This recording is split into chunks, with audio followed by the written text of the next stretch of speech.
Yes, whatever you want. John, can we start with you as one of the original members of the group? Certainly. You were with the group when they were actually backing Johnny Sandon, were you? Yes, Mike and I started the group in 1960.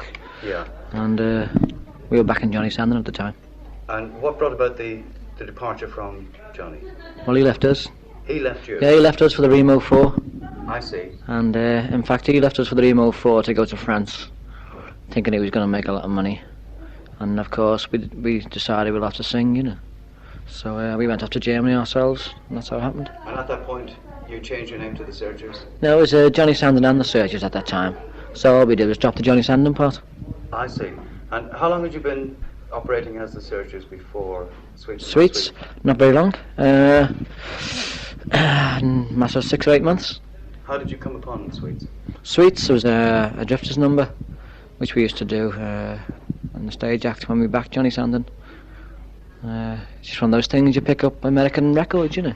Most of the Liverpool bands played mostly American stuff. True. What made you pick this particular one as a... well, people, most of the bands like the Beatles and Jerry were doing lots of Barrett Strong stuff and Arthur Alexander stuff, but we thought we'd do a bit of drifter stuff. And before they made it, that is. Yeah. And we dug out some of their old ones, and such as the Drifters, the Clovers, who else? Exciters, people like that we dug up. They did the original version of Tell Him. Yeah, that's right. Yeah. There's a lot of things like that weren't even played in that period, so it was there for the taking. I threw something at Frank last night. I think it caught him slightly unawares. Do you think that possibly the Byrds were influenced by the Searchers? Yeah, definitely, because we came well before the Byrds. Yeah. And we used a 12-stringer well before the Byrds, but the Byrds, being American, I don't know, they've got more influence over here, Americans, than English bands. They still have. To get more respect. But what they did, they instead of using one electric 12-stringer, which we only used, they used a couple. So I've always felt myself, you know, that the Byrds might have been influenced by that. Oh yeah, they were. Well, they probably were. In fact, one of them said in an article one time. Really? Yeah. Which is... I mean, people like Bruce Springsteen was influenced by us. I mean, he just walk in the room and they act. Yes, so in his act, yeah. So I mean, everybody's influenced by everybody else. Frank said that he would like Bruce to perhaps write a record for you and produce it as well. Oh yeah, that'd be good, but it never works out. No. Because I mean, even his stuff isn't selling. I mean, his Born to Run is the only commercial thing on his album. Yeah, true. So I wouldn't think it'd be a good thing. You had this period some time ago when you made a record under the name Pasha. Yeah, that was a silly thing we did. It was just one of them funny things you decided to do. We did so many tracks for Liberty, and we did a terrible song. I can't even remember it now, it was so bad. But Kenny Young, who was producing us then, wanted to release it. So we thought, go and release it, and off we went back to Liverpool and let them do it, you know. So we didn't care. No one had known. Was it your idea to do it under the name Pasha? No, we said do what you like, though we didn't like it, you know. If he thought it was going to be a hit, so we said we do it under our name, but you can put out under who you like, you know. And he did so. You've recorded songs by all kinds of great artists, like great songwriters, I mean, Lieber and Stoller, and Doc Pomus and Mort. Yeah. Have you recorded any of your own songs? Yeah, most of the B-sides are our songs, and most of the album tracks are our songs. People don't realise that. In view of the fact that you're not coming up with hit singles at the moment, what are the chances of you actually sitting down? Is it possible to sit down knowing your own songwriting talents and aiming for the charts? It is possible. The only trouble is, if you have the money, it's possible. See, at this time, the recording companies won't give you a good deal, whereas they'll give you some free time to experiment. All they want is the old Searchers, which is a drag to us. Yeah. And of course, you can't go back on the old stuff. I mean, we'd rather have the experimenting time more than anything else. Yeah, you spend all your time now, as your act tonight proves, reliving the past. Is there any kind of satisfaction for you, you know, professionally and musically? The only satisfaction we get is the satisfaction the audience get. I mean, some songs I still like, but most of them I find a bit boring, you know, and the only satisfaction I get is when the audience are really enjoying themselves, then you realise how much it means to them, and then you enjoy it yourself because it bounces back off them, you see. Yeah, but most times before you go on you think, you know, playing all them same songs again, it becomes a bit of a drag. But once you've played the first song, you realise that audience have come to hear them, and it sort of bounces back off them, and then you enjoy it in the end. True. But you go on stage for roughly an hour every time? Yeah, it's usually an hour and 20 minutes in the end. Average cabaret act. Yeah. And you know that you're going to have to do needles and pins. Oh, yes. Etc., etc., which doesn't really give you much time to put in anything. Well, we used to do lots of new stuff. We used to do lots of Neil Young stuff and Crosby, Stills and Nash, and also songs that no one's ever heard of before. In fact, we used to do a couple till a couple of weeks back. In fact, we got loads of new songs, but as you say, there's no time to do them, and they wouldn't mean a light anyway. I mean, although they're good to us, I mean, we do them in Germany, and Sweden, and Australia, but over here, we don't mean anything. And people want the old stuff, and if you don't do them, they feel cheated, and you'll never work again. Silly thing, but it's the way it happens. And it's just something you have to accept. Yeah, we have to accept it because, I mean, we will get a record out soon, which will be a hit, because, I mean, we had the first version of Solitaire out. Yes. I mean, Neil Sedaka gave it to us. And also we had a song called Behaviour out, that Champagne have done now. Quite. I mean, that was 2 years ago. It looks as though they might have a minor hit. No, it won't be a hit. No, it's selling about 150 a day, which is nothing. No. I thought it was selling a bit more. No, they're going to lose it now. They're going to forget it and concentrate on their Eurovision song now. They've got a song for the Eurovision Song Contest, you see. They're one of the entries of the 10 British acts that have got a song, you see. I think Frank Eiffel's got one, Champagne's got one, and someone else has got some others. Can't remember. I see. Am I right in thinking, correct me, you probably will correct me if I'm wrong, did you have a mild period perhaps 8 years ago when you were thinking of leaving the Searchers? No. Never. There was a rumour.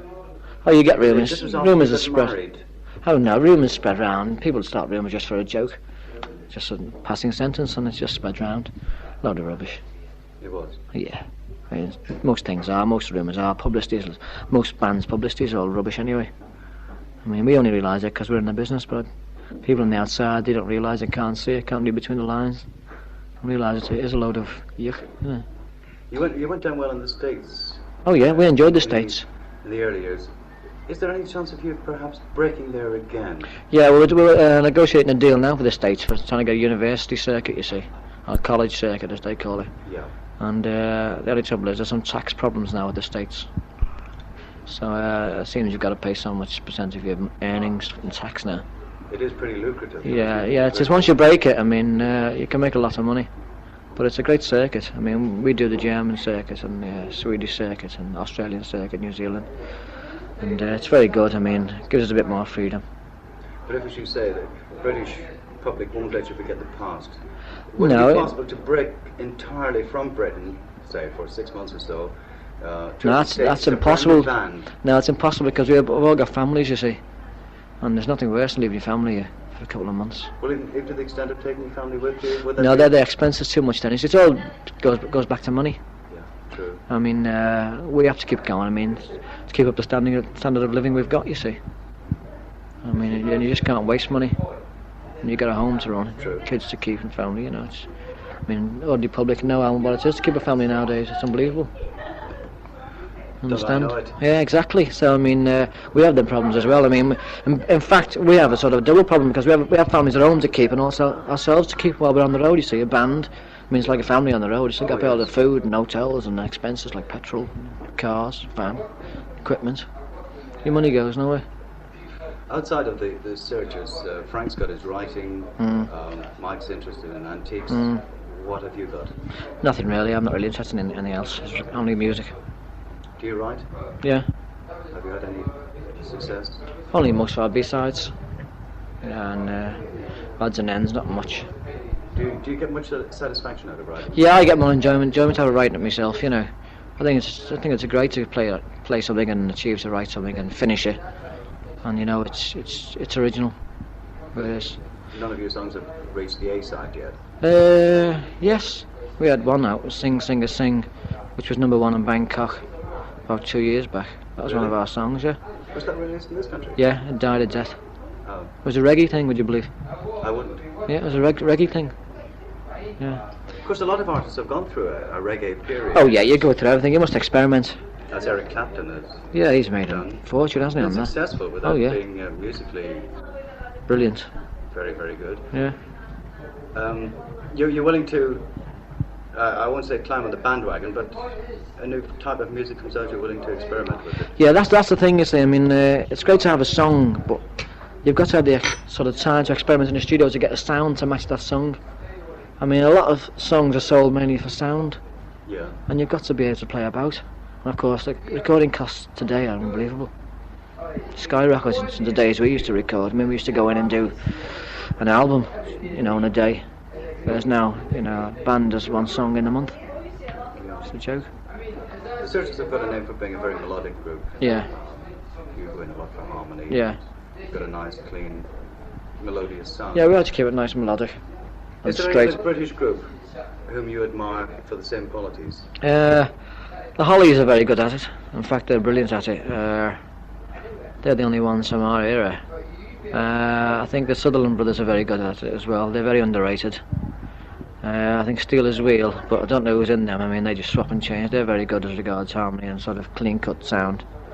Who else is there? They're the only ones that spring to mind at the moment.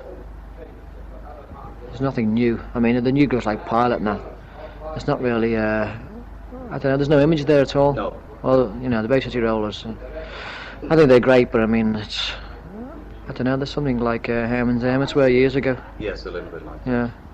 Seems to be very thin.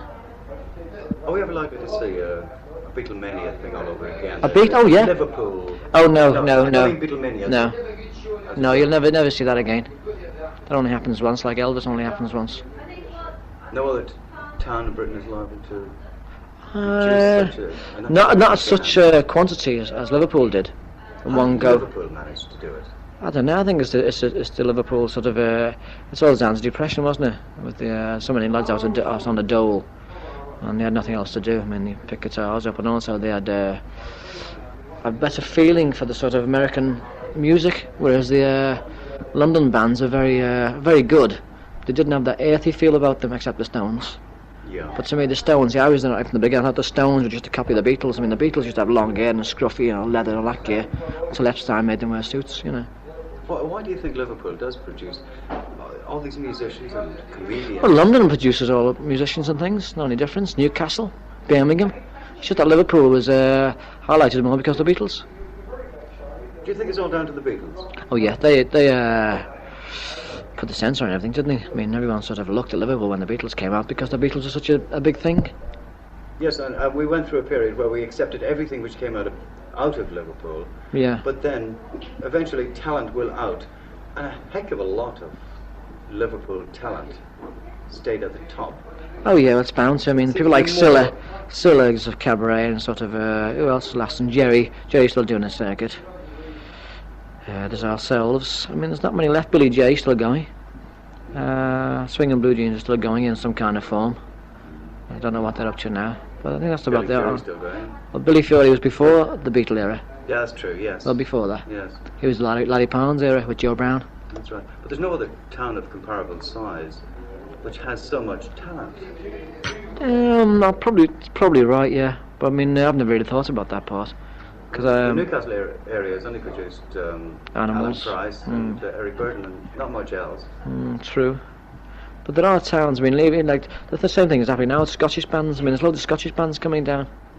I mean, that's a great trend. Yeah, I was just going to mention that to Billy. Yeah, I mean, he'll probably know because he was in on the early days of all them Scottish bands. I mean, he knows more about it than I do. Anyway, thank you very much. You're welcome. For your time. Yeah. Yeah. Ready? Well, it's goodbye from John McNally, the Searchers. Hope you all get well soon, I hope. I know what it's like to be in hospital. I spent loads of years in there myself, early youth.